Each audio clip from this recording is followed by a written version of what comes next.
جب کوئی بندہ سنو سارے دل تھام کے، چاہے کوئی حکومت کی کرسی پہ بیٹھا ہے، چاہے کسی کا اپنے گھر میں دبنگائی ہے، چاہے کسی کی اپنے بازار میں دبنگائی ہے، چاہے کسی کی کاروبار میں ہے، چاہے کوئی مسجد مدرسے میں دبنگائی کرتا ہے، سارے ہی سن لیں۔ صرف یہ نہیں کہ حکومتیں ساری جس کو اللہ نے جتنی خدائی کا حصہ دیا ہے، جب بندہ دبنگائی کرتا ہے نا تو نبی علیہ الصلوۃ والسلام نے فرمایا، حدیث کا مفہوم ہے کہ جب بندہ کسی ایسے آدمی کے ساتھ زیادتی کرتا ہے جو سامنے سے جواب نہیں دیتا، ہوتا ہے نا لوگ کوئی اپنی بیوی کے ساتھ، کوئی اپنے ملازم کے ساتھ، کوئی راہگیر کے ساتھ، کوئی چلتے ہوئے کسی غریب آدمی کے ساتھ، یہ بڑے بڑے لوگ جن کو کینسر ہو جاتا ہے، یہ بڑے بڑے چودھری جنہوں نے کبھی کوئی غلط چیز کھائی نہیں ہے، جو پانی بھی 10 دفعہ فلٹر کر کے پیتے ہیں، جن کے گھر میں آرگینک کھانے جاتے ہیں، ان کی چھاتی میں کینسر کیسے پلا؟ ان کو کیا ہو گیا جو کہتے ہیں کہ ہم تو کبھی کوئی ناجائز چیز، کبھی ہاتھ دھوئے بغیر کسی کو کچھ لگایا ہی نہیں؟ کیا ہوا ان کو؟ سنو نبی علیہ الصلوۃ والسلام نے فرمایا، پیارے پیغمبر نے کہا کہ جب کوئی بندہ کسی ایسے بندے پر ظلم کرتا ہے جو آگے سے بولتا نہیں ہے، جب کوئی بندہ کسی ایسے پر تشدد کرتا ہے جو آگے سے چپ ہو جاتا ہے، خاموش ہو جاتا ہے، آگے سے کوئی بولتا ہی نہیں، چاہے وہ بیوی ہو، چاہے وہ پڑوسی ہو، چاہے وہ دیندار لوگ ہوں، چاہے وہ بددین لوگ ہوں، چاہے وہ مسلمان ہو، چاہے وہ غیر مسلم ہو، جو بھی آدمی اپنی طاقت کا غلط استعمال کرتا ہے، اور جب وہ کسی پہ استعمال کرتا ہے نا تو جس پہ طاقت استعمال کرتا ہے، طاقت دو طرح کی استعمال ہوتی ہے۔ جب طاقت استعمال کرتا ہے نا تو سامنے والا چلاتا ہے، گالی دیتا ہے، بدتمیزی کرتا ہے، لیکن یہ جو حدیث ہے، جب بندہ طاقت استعمال کرتا ہے نا تو سامنے والا جب چپ ہو جائے، ڈر جائے، سہم جائے، خاموش ہو جائے، تو پھر فرشتے اللہ کے پاس جاتے ہیں کہ اللہ وہ تیرا فلاں بندہ، یہ جو گنڈا بنا ہوا ہے، تیرا فلاں بندی وہ جو ظلم کر رہی ہے، یا اللہ جس پر تشدد ہوا وہ سامنے والا چپ ہو گیا ہے، بولتا نہیں ہے، ڈر گیا ہے۔ اس لیے ڈر گیا ہے، وہ سمجھتا ہے کہ بولوں گا تو تھپڑ نہ مار دے، بولوں گا تو قتل نہ کر دے، بولوں گا تو مجھے تشدد کا نشانہ نہ بنائے، بولوں گا تو میری بے عزتی نہ کرے۔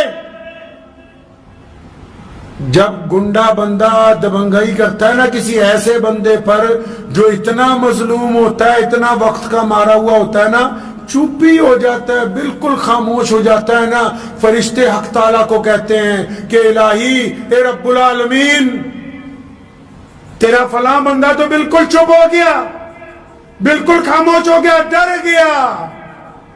سنا پھر کہاں سے کام خراب ہوتا ہے ظلم کرنے والے کا؟ جب ظلم سہنے والا بالکل چپ ہو جاتا ہے تو رب جس نے یہ دنیا بنائی، وہ الہ جو کائنات کا مالک ہے، وہ دنیا کے لوگ جس کو ایشور کہتے ہیں، جس کو ہم اکال پرخ کہتے ہیں، وہ خدا جو تمام کائنات کا پالنہار ہے، جب بندہ چپ ہو جاتا ہے نا پھر اللہ فرشتوں کو کہتے ہیں اچھا وہ سامنے والا میرا بندہ گھبرا گیا، سہم گیا، ڈر گیا، چپ ہو گیا، تو اچھا اٹھاؤ قلم، لکھو اب جو یہ ڈر گیا ہے اس کی طرف سے بدلہ اس کا رب لے گا، اور جب رب بدلہ لینے پہ آتا ہے بندے کی مت مار دیتا ہے، دنیا کی کوئی طاقت پھر اس کا ساتھ نہیں دیتی ہے،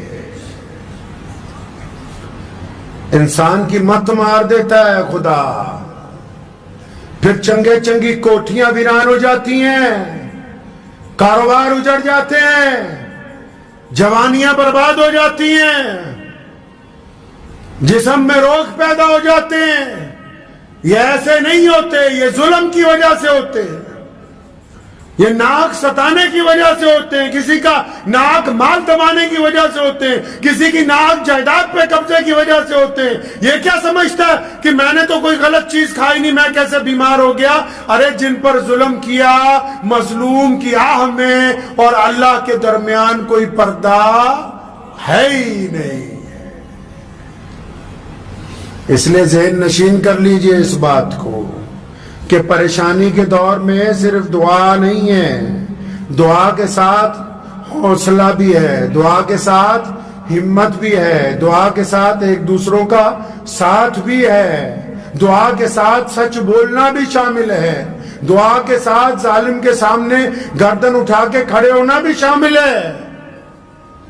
دعا کے ساتھ بھوکے کو کھانا کھلانا بھی شامل ہے۔